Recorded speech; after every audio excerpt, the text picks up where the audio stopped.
Boa noite, pessoal. É com muita alegria e com muito prazer que estamos aqui novamente reunidos para estudar mais algumas questões do Livro dos Espíritos. Vamos iniciar então com a nossa prece,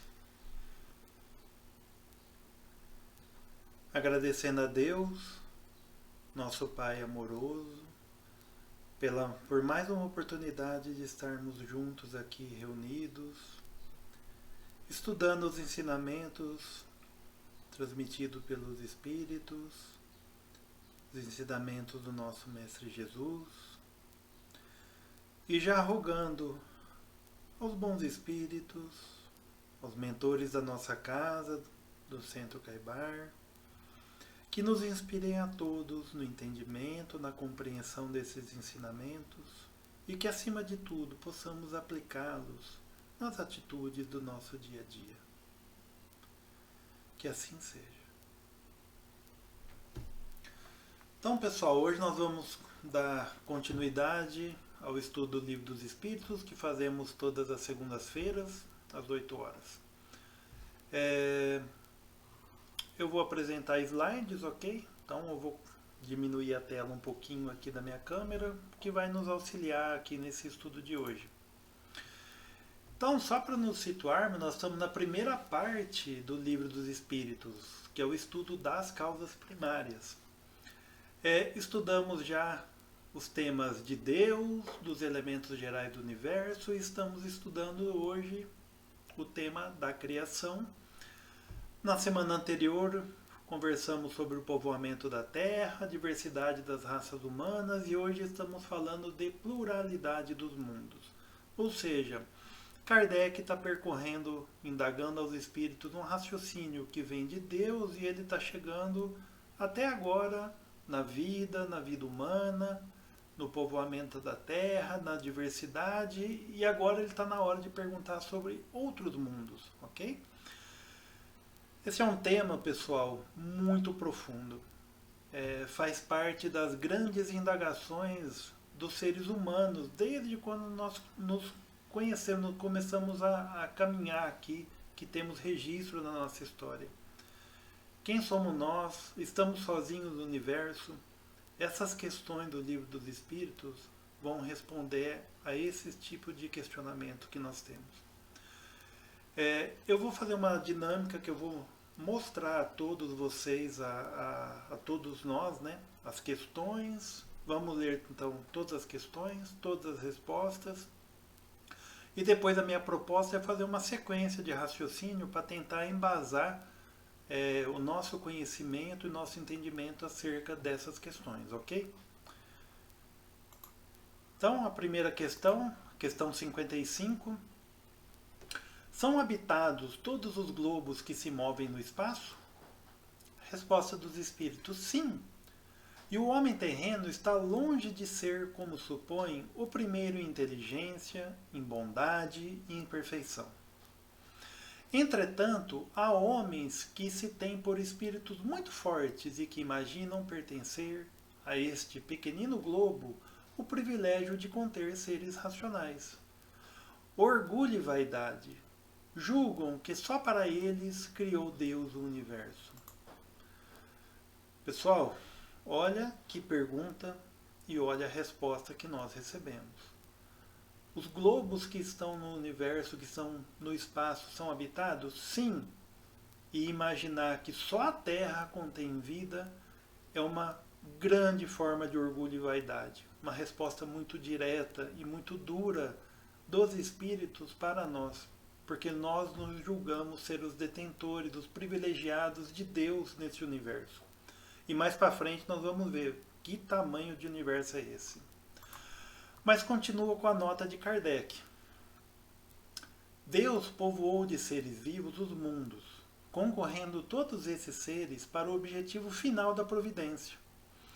Acreditar que só os haja no planeta que habitamos, fora duvidar da sabedoria de Deus, que não fez coisa alguma inútil. Certo, a esses mundos há ele de ter dado uma destinação mais séria do que a de nos recrearem à vista.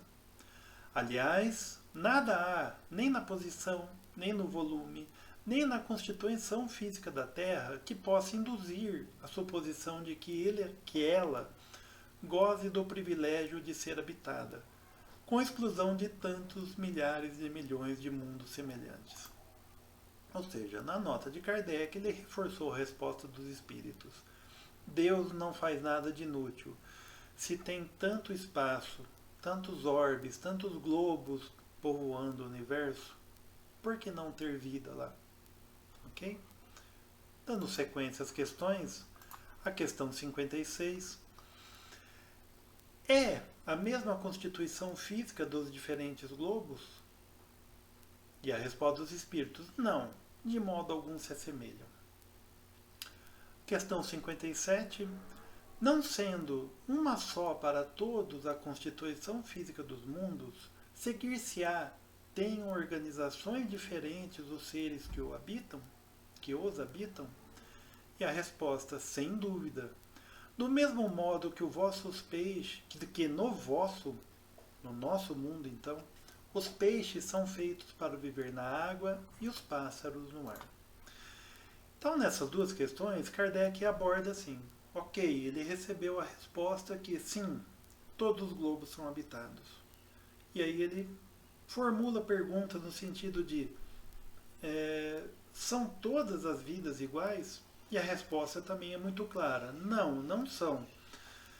E se a gente parar para pensar, como ele ofereceu aqui, mesmo no nosso mundo, a nossa constituição física é tão diferente de outras vidas, como dos peixes, como dos pássaros, dos répteis, de tantas outras formas da natureza, da nossa natureza. Então, por que tem que ser exatamente igual em outros globos? Então a resposta é, sem dúvida, não é igual. E por fim, a questão 58. Os mundos mais afastados do Sol estarão privados de luz e calor, por motivo de esse astro lhes mostrar apenas com a aparência de uma estrela?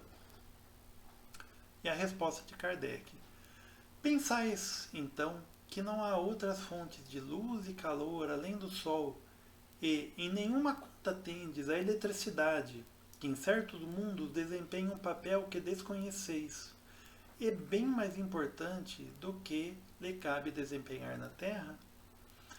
Demais, não dissemos que todos os seres são feitos da mesma matéria que vós outros, e com órgãos de conformação idêntica à dos vossos?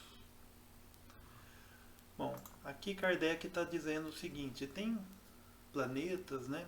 Tem globos que estão muito afastados do Sol. Então, hoje, o planeta Terra ele recebe toda a fonte de energia primária dele vem do Sol. O calor que vem do nosso núcleo, o calor que vem do Sol, a radiação luminosa que é aproveitada pelas plantas através da fotossíntese, e daí inicia toda a cadeia que nós vemos aqui na vida do nosso planeta. E os espíritos respondem a Kardec: não é só da estrela que vem fonte de energia para a vida, para as civilizações. Existem outras fontes, como a eletricidade. Okay? Mas vamos continuar com a nota de Kardec. As condições de existência dos seres que habitam os diferentes mundos hão de ser adequadas ao meio em que lhes cumpre viver. Se jamais houvéramos visto peixes, não compreenderíamos pudesse haver seres que vivessem dentro da água. Assim acontece em relação aos outros mundos, que sem dúvida contêm elementos que desconhecemos. Não vemos na Terra as longas noites polares iluminadas pela eletricidade das auroras boreais? Que há de tão impossível em ser a eletricidade, em alguns mundos, mais abundantes do que na Terra, e desempenhar neles uma função de ordem geral, cujos efeitos não podemos compreender? Bem pode suceder, portanto, que esses mundos tragam em si mesmos as fontes de calor e de luz necessárias a seus habitantes. Na nota, então, Kardec reforça essa questão de não é apenas a luz, a fonte, a estrela, a única fonte de energia de um globo. E que realmente é difícil para a gente imaginar tantas diferenças que podem ter no universo infinito, de condições de vidas, e que ele oferece, falando, olha, para pensar, se você nunca tivesse visto um peixe, nós não respiramos na água, nós íamos acreditar que existiam seres que respirassem na água? Hoje nós acreditamos porque nós já vimos, entendemos, constatamos, né? Então, em outros mundos, será que é válido a gente negar que tem formas de vida diferentes em outros mundos, de forma precipitada? Vamos olhar aqui nosso próprio exemplo do nosso planeta, que nós podemos compreender isso. Então essas são as questões que foram apresentadas por Kardec e as respostas dos espíritos. Então, quais são os pontos centrais aqui que os espíritos, que as respostas aos questionamentos de Kardec nos trouxeram? Então eu pontuei aqui algumas coisas importantes. Primeiro, todos os globos do universo são habitados. Isso aqui inclui os astros que estão à nossa volta, inclusive no nosso sistema solar. É o que está escrito. Deus não fez nenhum espaço, nada inútil. Segundo ponto que nós temos que considerar. Somente orgulho e vaidade pode explicar a nossa presunção de sermos os únicos da criação. Ou seja, não faz sentido. Outra coisa que nós podemos depreender das respostas. Cada globo tem a vida adequada à sua constituição particular. Ou seja, mesmo no nosso sistema solar, quando nós olhamos o planeta Terra, com água, com essa atmosfera, um planeta rochoso, vamos a Júpiter, Saturno, são planetas gasosos, não são rochosos. Só por isso não pode haver vida lá? Essa é o que traz as respostas dos espíritos a nós. Nós vamos checar isso depois. E por fim, e aí uma coisa muito importante, não há nada de especial nas condições do nosso planeta, em sua composição, posição, proximidade do Sol, que torne ele único para abrigar a vida. Talvez torne mundos semelhantes à Terra, com proximidades de uma estrela, da grandeza do Sol, que sejam mais aptos a ter vida parecida com a nossa, se tiver também elementos químicos, condições físicas do globo que se assemelhem à Terra. Então a vida pode até ser semelhante, mas não torna isso único, não torna isso a única forma de haver vida, ok? Isso é muito importante. Então esses são os pontos que nós podemos compreender das respostas dos espíritos. E agora qual a proposta? Vamos checar um pouquinho, vamos raciocinar um pouco em cima desses pontos, ok?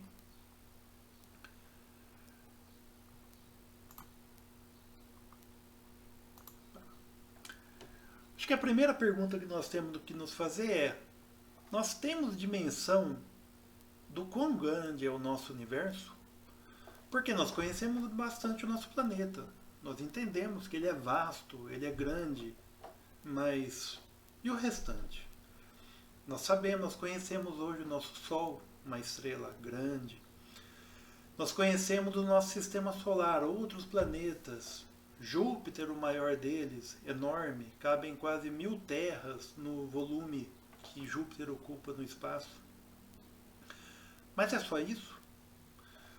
Então, uma coisa muito interessante, em 1996, os nossos astrônomos posicionaram o nosso telescópio Hubble, que é o telescópio que fica em órbita do nosso planeta, uma das maiores obras de engenharia que foram realizadas, que eu considero, e apontaram ele num minúsculo ponto do espaço. Você pode ver na segunda imagem, tem um quadradinho ali meio amarelinho.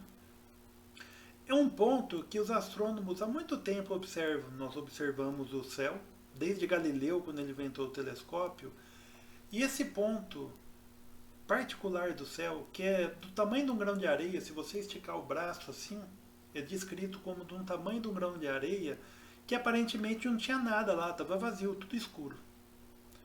Pois os astrônomos arriscaram. Apontaram o Hubble em 1996 para esse pequeno ponto escuro e abriram as lentes e deixaram as lentes abertas por 10 dias seguidos, consecutivos, recebendo luz que vinha daquele ponto aparentemente escuro, e com o risco de realmente, depois de 10 dias de reveladas imagens, não ter nada lá. Mas eis que veio a surpresa. Na última imagem, na imagem mais à direita, vocês podem ver. Depois de revelada as imagens capturadas pelo Hubble, foram descobertas mais de 3.000 galáxias num ponto minúsculo, aparentemente escuro, que ninguém achava que tinha nada lá. 3.000 galáxias, cada galáxia dessa com tantas estrelas e tantos planetas. Então, essa é uma das imagens mais inspiradoras da humanidade, eu acho, que mostra a extensão que é o nosso universo. Para quem quer pesquisar um pouquinho sobre isso, são imagens do campo ultra profundo que o Hubble executa, ok? Bom, isso representa um pouquinho do que é o universo. Mas vamos lá. Vamos fazer algumas contas, ok? Nosso sistema solar hoje, ele possui uma estrela, 8 planetas e 205 luas conhecidas. Tem luas pequenas, luas grandes, tem luas de Júpiter e Saturno pouco menores do que a Terra, ok? Ou seja, são luas de tamanho considerável. A nossa própria Lua tem um grande tamanho. Então hoje nós temos, além dos 8 planetas, 205 luas. Então, mais de 210 orbes, só globos, só no nosso sistema solar, que são aptos a abrigar vida. No entanto, o nosso sistema solar é um pontinho, ele fica num determinado local da nossa galáxia, da Via Láctea, que nós conhecemos, que nós estudamos desde a nossa escola, do nosso colégio. E hoje estima-se que a nossa galáxia tem 200 milhões de estrelas. Olha só, uma galáxia, a nossa galáxia não é a maior, ok? Tem aproximadamente 200 milhões de estrelas, 200 milhões de possíveis sistemas planetários em volta de cada estrela. E você imagina, cada estrela dessa com planetas e com luas. Mas aí nós vamos mais. Hoje, as imagens, podemos ver mais à direita ali, hoje o universo tem uma quantidade estimada de galáxias de 200 bilhões de galáxias. Então, vamos lá. Sistema solar com planetas e luas. Numa galáxia, 200 milhões de estrelas. 200 milhões de sistemas solares. E no universo, 200 bilhões de galáxias. É uma quantidade de mundos, de planetas, que não dá para imaginar. Não dá para a gente quantificar na nossa imaginação um número tão grande assim. Então, tem muita possibilidade de vida no universo. O universo é muito grande. Mas aí vem a pergunta, então, que os espíritos não responderam, correto? Todos os globos são habitados. Pergunta não, eles responderam isso. Então, aí vem a pergunta, nós conhecemos algum planeta fora do nosso sistema solar? Porque nós estamos falando que é tudo tão grande, mas nós conhecemos alguma coisa fora? Então, hoje nós conhecemos. Atualmente sim, mas, é importante isso, o último planeta do nosso sistema solar, que foi Netuno, foi descoberto em 1845, mais ou menos na época que Kardec escreveu foi contemporânea ali de Kardec. Escreveu um pouco depois as obras espíritas. Mas nós só tivemos comprovação de sistemas, de planetas fora do sistema solar a partir de 1990. Ou seja, faz mais ou menos 30 anos atrás que nós realmente comprovamos que existiam planetas fora do sistema solar. Pensa na história inteira da humanidade. Nós sempre acreditamos que tem planetas, que tem grandes mundos, mas nós não tínhamos comprovação há 30 anos atrás. Então tudo é muito recente. Mesmo Netuno, o último planeta, foi descoberto há pouco mais de 150 anos. Foi comprovadamente descoberto. Então, hoje nós conhecemos vários planetas fora, mas há pouco tempo isso. E como é que isso aconteceu? Bom, foram descobertas recentes de como visualizar, entre aspas, porque a gente visualiza de forma indireta os planetas em outros sistemas. Então o que acontece? Nós temos uma estrela. Se um planeta passar na frente dessa estrela, a gente nota uma pequena oscilação no brilho dela. É semelhante a gente estar olhando uma porta, por exemplo, entreaberta com luz e alguém de dentro de um quarto passar. Nós vemos uma sombra passando, uma oscilação no brilho. Uma ideia tão simples, mas os astrônomos se utilizaram dela para tentar achar planetas e começaram a achar. Em 2009, um telescópio também foi colocado em órbita, chama telescópio Kepler da NASA.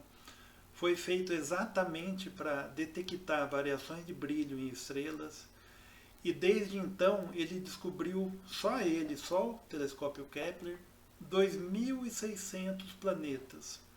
Sendo que de 20 a 50% das estrelas que ele monitorou tem planetas pequenos e possivelmente rochosos.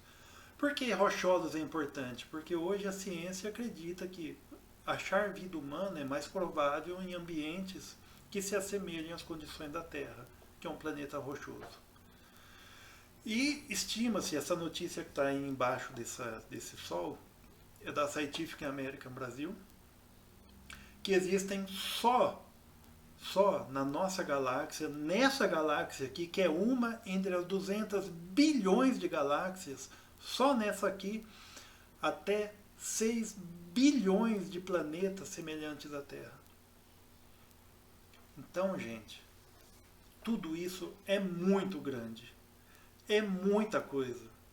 Crer que só a Terra abriga vida realmente é uma coisa que não faz sentido. Não com os atributos da divindade que nós já estudamos no início do Livro dos Espíritos. Ok?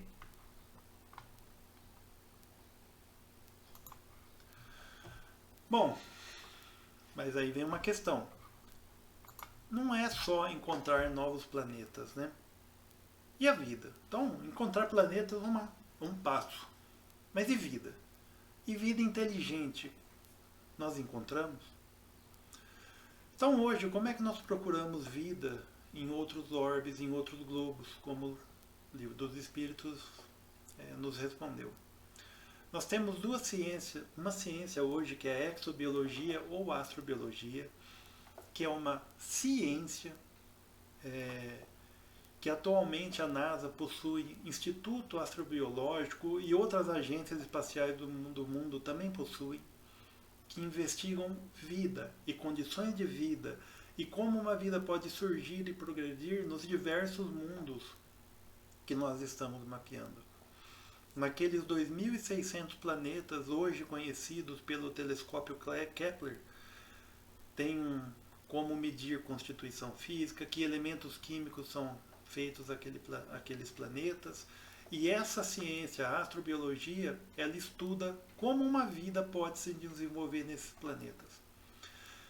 Isso é tão sério, gente, que existem várias universidades americanas, inglesas, canadenses, australianas, entre as melhores e mais conceituadas do mundo, que oferecem esse ensino. Também através do Instituto SET, acho que todo mundo já ouviu falar dele, mas é um instituto que ele procura sinais de inteligência extraterrestre no universo. É um instituto que tem sede nos Estados Unidos, é mantido pela NASA e outras tantas instituições públicas e privadas. E aí, o objetivo é esse, é buscar sinais de vida inteligente no universo. Um dos principais projetos do SET, do Instituto, é a busca por sinais de radiofrequência. Então eles gastam de 4 a 5 milhões de dólares por ano comprando horas de observação em radiotelescópios ao redor do mundo, pesquisando faixas de onda de rádio, que é um sinal de inteligência.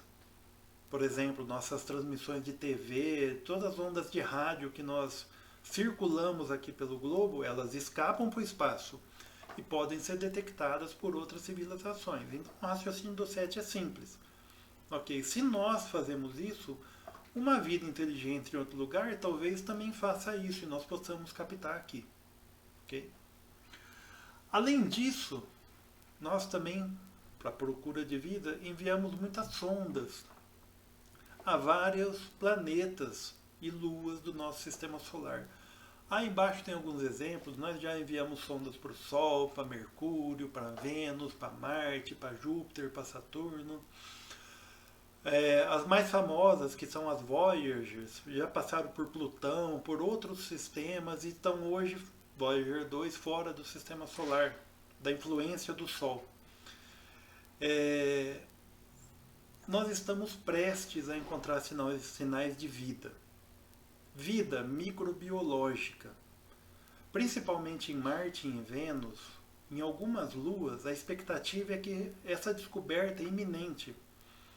Ainda esse mês, o mês anterior, se eu não me engano, saiu uma notícia que detectaram moléculas na atmosfera de Vênus que elas só podem ser criadas se tiver alguma reação orgânica que seja decorrente de vida orgânica no planeta. Mas ainda assim, não detectou sinal de vida inteligente. Nós estamos prestes a detectar vida e tem muitos astrônomos, físicos, cientistas em torno do mundo num otimismo, numa empolgação muito grande, porque eles falam, é questão de tempo. Ok? Bom, no entanto, o Livro dos Espíritos nos afirmou, todos os globos são habitados. Ok? Ainda não encontramos. Mas vamos continuar. Temos mais referência de vida ou civilizações fora do nosso planeta na literatura espírita? Ou seja, no Livro dos Espíritos eles responderam que tudo é habitado, mas ok, vamos atrás de mais informações. O que mais nós temos disponível para isso? Então tem vários trechos na literatura espírita, e eu não vou falar toda a literatura espírita, eu vou falar as principais, que englobam as obras básicas e as obras do Chico Xavier, ok? A Gênese faz referência à vida em outros planetas, sem muitos detalhes, tá? Não muito profundo, mas já na Revista Espírita de 1858, nos meses de março, abril e agosto, as informações são surpreendentes. Quem não leu, leia. Nós vamos ler um trechinho no próximo slide. Mas também, no próprio Livro dos Espíritos, continuando na questão 172, uma questão que Kardec fez, a resposta foi que os próprios espíritos aqui da Terra já habitaram outros mundos. Nós vamos desenvolver um pouco mais esse assunto aí mais para frente. No livro Cartas de uma Morta, de Chico Xavier, pelo Espírito Maria João de Deus, nós vamos ler também. No livro Crônicas de Além Túmulo, de Humberto de Campos, também fala sobre vida em outros planetas. No livro Novas Mensagens, também de Humberto de Campos, também fala disso.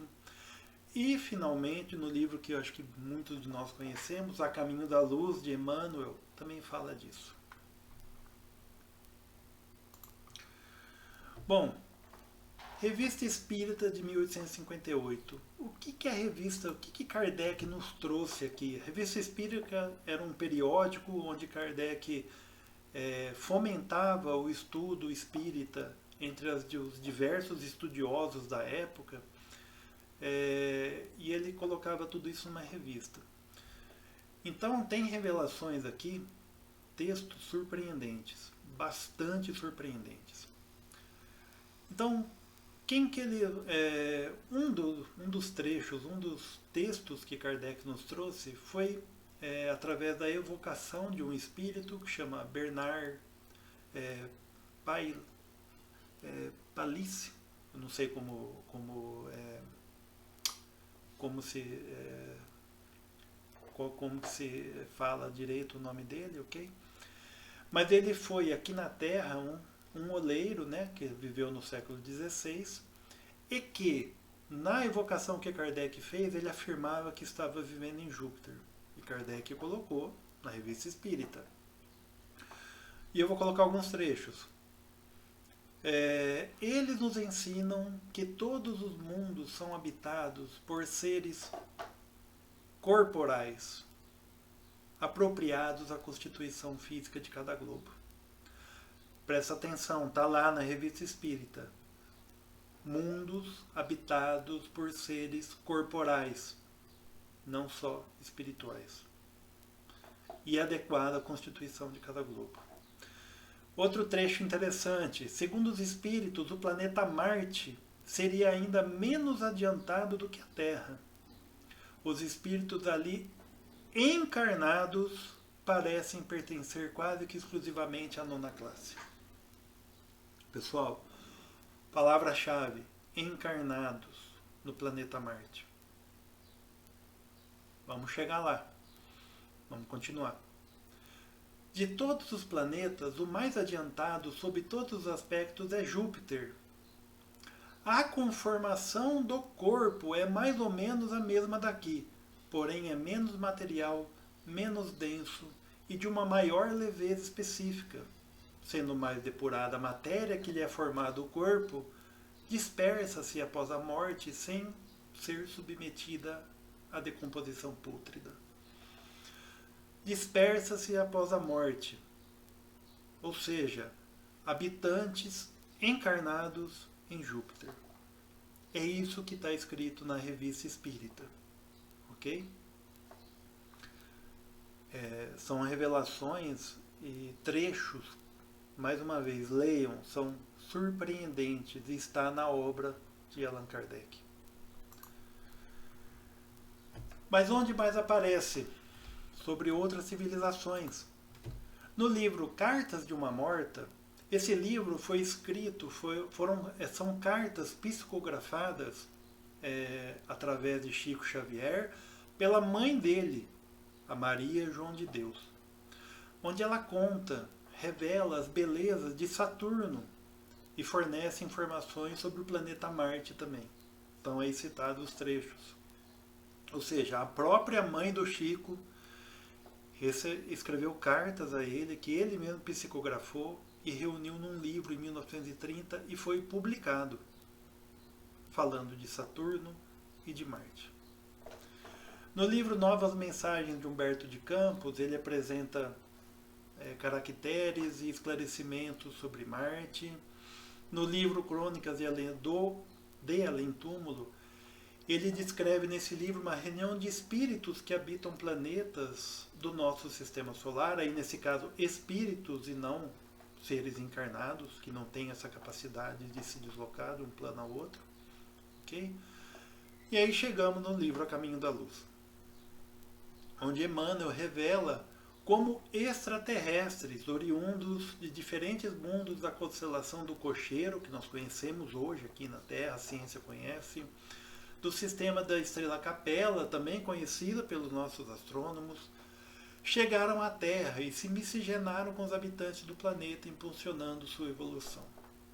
Ou seja, essa história nós já conhecemos, né? Dos espíritos oriundos de Capela, que tiveram que migrar daquele planeta e habitar um mundo mais primitivo do que aquele, no caso a Terra, na época, e formaram civilizações egípcias e assim por diante.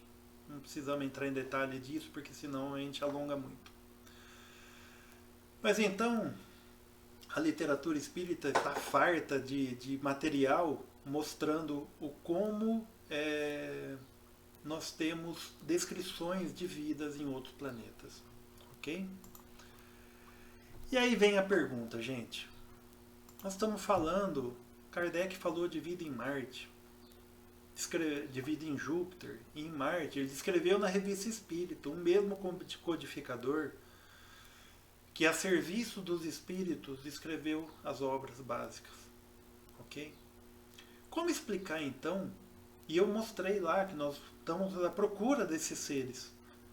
Nós estamos monitorando os céus. Nós estamos enviando sondas. Sondas pousaram em Marte.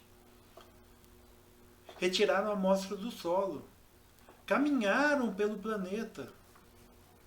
Nós temos hoje satélites artificiais em torno do planeta Marte, mapeando todo o planeta, assim como nós fazemos com o nosso.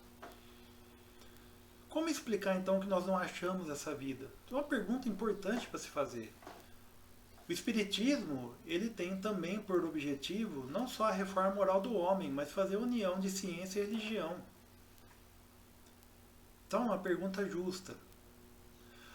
E nós temos algumas pistas, pessoal. Vamos ler. O próprio Kardec, na questão 27 do Livro dos Espíritos, que já foi lida aqui, já foi estudada, eu vou citar alguns trechos, que ele coloca algumas chaves aí para a gente entender. O fluido cósmico, quando em vibração, dá origem a diversas composições materiais, possibilitando ao mesmo tempo o agrupamento dos átomos, que dá origem a corpos materiais maiores.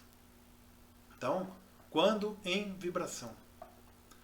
Emmanuel, na sua obra, também diz: se desenvolvem através de inimagináveis graus evolutivos, os espíritos. Okay? Cabendo-nos reconhecer que, em aludindo à pluralidade dos mundos habitados, não se deve olvidar a gama infinita de vibrações e os estados múltiplos da matéria. Então, é importante, trecho que a gente tem que gravar. Não se deve olvidar a gama infinita das vibrações e os estados múltiplos da matéria. Emmanuel, falando sobre mundos habitados. E André Luiz, no livro Evolução em Dois Mundos. Os mundos ou campos de desenvolvimento da alma. Alma é espírito encarnado. Ok? Lembrar muito bem isso. A alma é o espírito encarnado. Com as suas diversas faixas de matéria em variada expressão vibratória. São acalentados por irradiações luminosas e caloríficas, sem nos referirmos às forças de outras espécies que são arrojadas no espaço cósmico sobre a Terra e o homem, garantindo-lhes a estabilidade e a existência.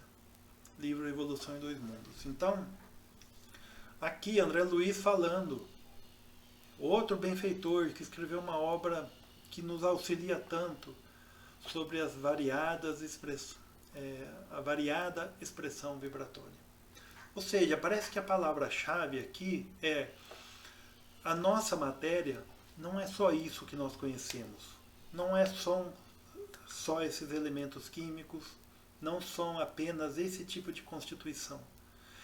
Existem variados outros gamas de vibração e de estados múltiplos que são desconhecidas ainda a nós.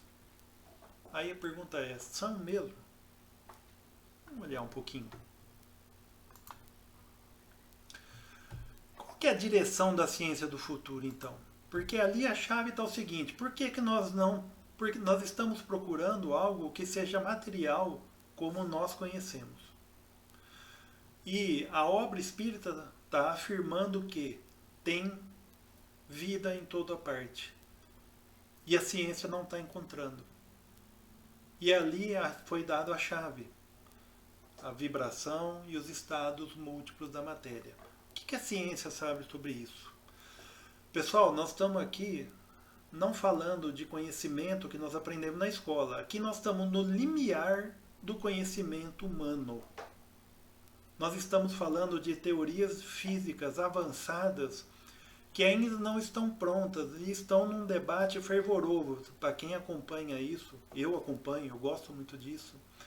O debate está grande, o investimento em conhecimento, em artigos, em congressos, está muito grande a respeito disso. Então nós estamos falando do limiar. Nós não estamos falando aqui de nada pronto, de nada que nós já tenhamos aprendido. Ok? Então, o que tem aí para o futuro em termos de ciência? Uma das teorias mais promissoras que se aproximam muito no meu ponto de vista, da doutrina espírita, a teoria das cordas, que é a teoria mais promissora a se tornar a teoria do tudo. É um título nada modesto, mas é isso que ela se propõe. Ela se propõe a explicar tudo através das bases teóricas e conceituais que ela propõe.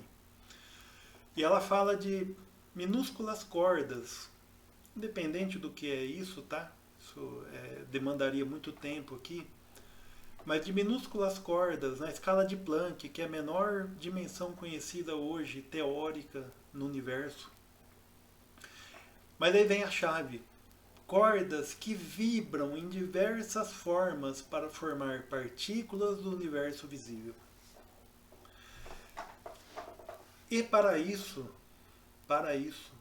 essa teoria ter a estabilidade e a beleza e a harmonia que ela está apresentando nos debates, ela exige 11 dimensões para o seu funcionamento. Então, pessoal, olha aqui, teoria física, uma das mais avançadas e debatidas hoje, ainda carecendo de comprovação, mas fala em estados diferentes de vibração. Diferentes vibrações formando diferentes partículas.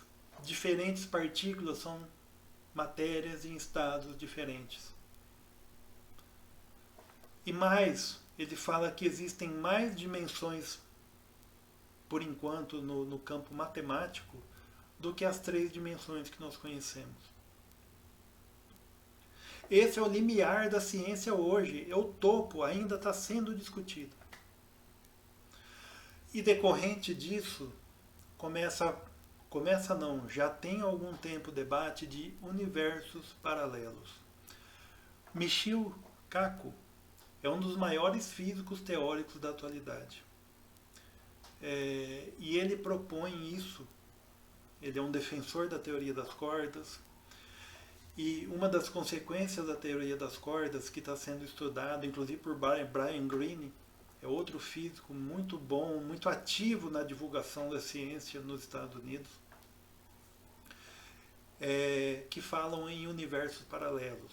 Então, num dos trechos da obra do Michio, os universos seriam como bolhas que existem paralelamente. A ideia é que o nosso mundo está preso na superfície de uma bolha, que cresce sem parar, assim como as outras. Com isso, esses universos poderiam entrar em contato entre si, fazendo com que haja um certo tipo de interação entre as dimensões. Pessoal, olha a palavra-chave aí, poderiam entrar em contato entre si, universos paralelos, fazendo com que haja certo tipo de interação entre as dimensões.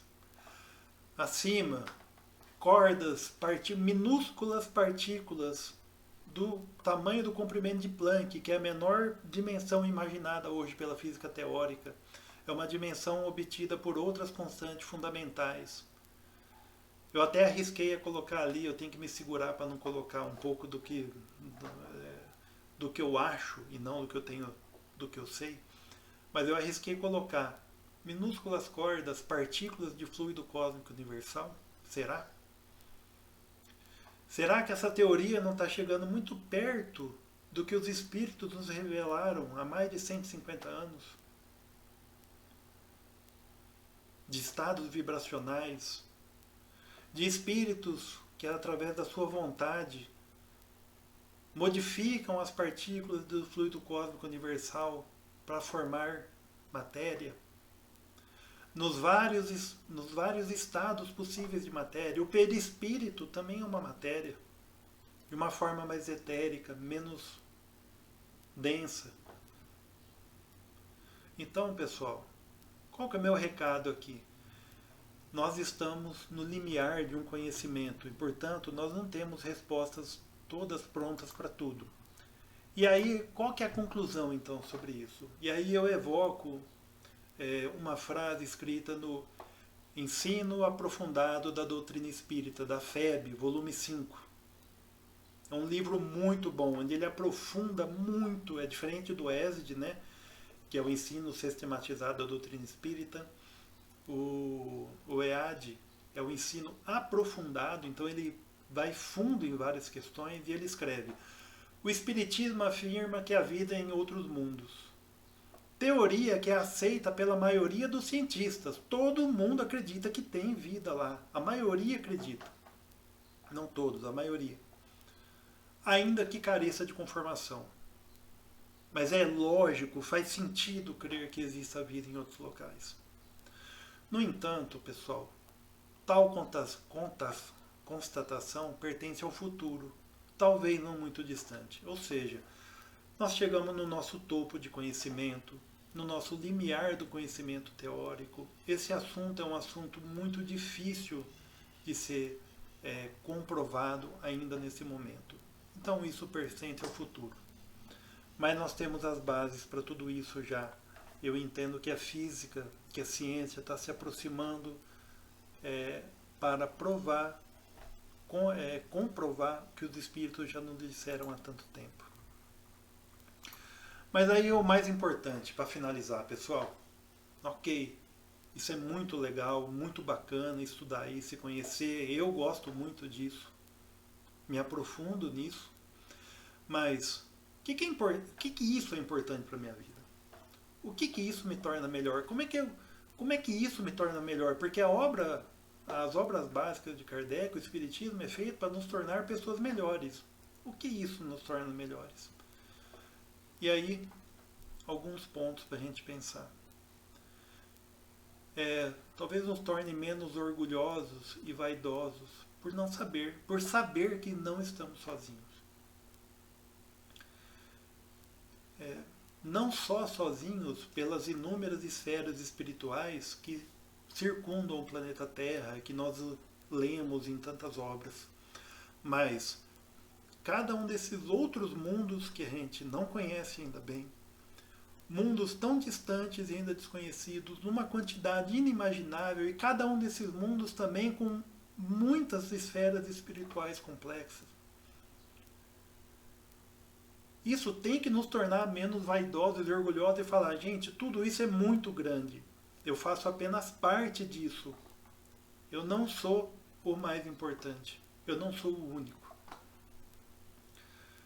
Então, a atitude menos orgulhosa e vaidosa. E por fim, eu entendo que isso inspira a nossa humildade perante a criação divina. Nós devemos assumir sempre uma postura mais humilde perante toda a natureza e toda essa sabedoria e toda essa vastidão que nós vimos aqui agora há pouco. Nós temos que ter respeito pela natureza e por tudo que foi criado, por uma inteligência tão suprema que nos mostra toda essa grandiosidade. Então, esse sentimento de humildade, quando a gente vê uma imagem como aquela, num ponto perdido no espaço, aparentemente sem nada, vazio, e que nos revelou ter mais de 3.000 galáxias naquele ponto, isso me inspira, e inspira, eu acho que a muita gente, um sentimento de humildade. Ok? Pessoal, eu acho que era isso. Aqui eu coloquei um pouco da bibliografia que eu olhei, que eu pesquisei, tá? Para quem quiser se aprofundar um pouco mais, ok? Eu acho que nós já passamos bastante do horário, era para ser um ensino curto, a gente às vezes se empolga um pouquinho. Então, vamos fazer a nossa prece de encerramento, agradecendo mais uma vez a Deus pela oportunidade de estudarmos e de podermos compreender a grandeza da criação, ou de pelo menos uma parte de tudo isso, que já é tão grande para nós que somos tão pequenos, e rogando ao nosso querido e amado Jesus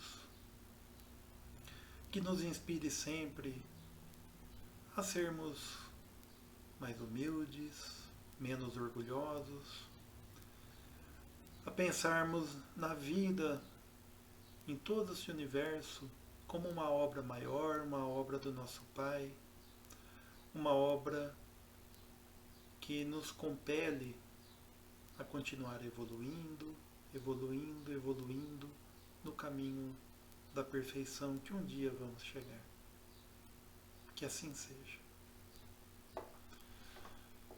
Pessoal, é isso. Foi muito bom estar aqui de novo. Espero que eu tenha podido passar de forma clara, né, os pensamentos, as reflexões acerca desse tema, que não é muito fácil. Então, um abraço a todos e até a próxima.